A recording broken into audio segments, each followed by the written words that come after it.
طبعا يعني حاجة طبعا يعني شفى الله المؤمنين جميعا من الأشياء المزعجة جدا. في حجر اسمه دم الأخوين. دم الأخوين سمي نسبة إلى قابيل وهابيل. هو حجر لونه أحمر دموي. دم الأخوين هيسحق جيدا، يطحن كويس قوي وينخل. هناخد منه الناعم جدا، يعني نحاول ان احنا على قدر الامكان ناخد اللي زي الدقيق منه، يطحن او يسحق جيدا، وناخد الناعم منه، وهيعجن بالخل. يعجن بالخل، اي نوع خل عادي او خل تفاح ما فيش مشكله. وهيدهن المكان المصاب بالبهاق لمده ساعتين مع التعرض للشمس.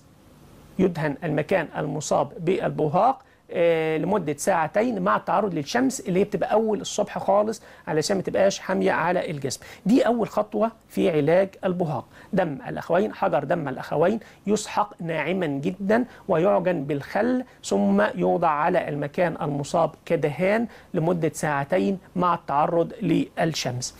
الخطوة الثانية هتفرم بصلة، تفرم ناعما جدا، وأيضا يضاف إليها بذور الفجل المطحونة ناعمة جدا. بذور الفجل المطحونة ناعمة جدا، زائد الصليط، في نبات اسمه الصليط.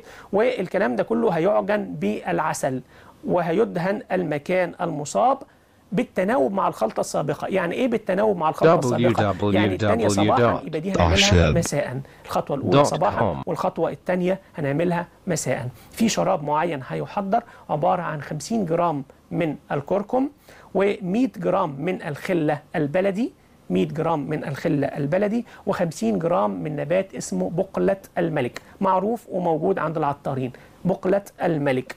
كل هذه المقادير هتخلط جيدا، وهناخد منها معلقة سفوف صباحا ومساء. اللي مش هيقدر ياخدها سفوف ممكن تغلى في كوب من الماء وتحلى بالعسل وتؤخذ صباحا ومساء. دي الثلاث خطوات لعلاج البهاق.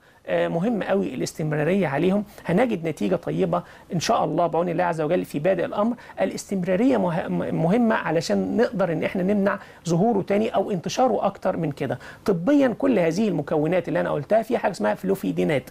الفلوفيدينات ديت بتؤثر على الصبغة الموجودة في هذه الأماكن، بتزيد إنتاجية الصبغة، لأن البهاق عبارة عن مرض ناتج عن قلة إنتاج الصبغة في هذه الأماكن. وبالتالي طبيا كل هذه المكونات فيها الفلوينيدات اللي أنا بقول عليها، وبتبتدي إن هي فعلا تنشط لي خلايا الجلد لإنتاج صبغة الميلانين في هذا المكان، وبالتالي إن شاء الله بعون الله عز وجل التخلص من هذا المرض. شفاكم الله وعافاكم جميعا، وأعوذكم بأي مرض يصاب به الإنسان.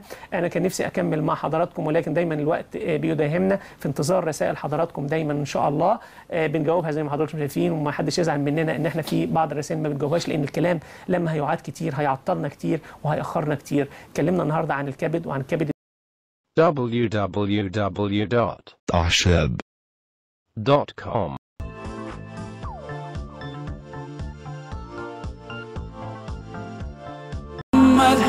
خير خلق الله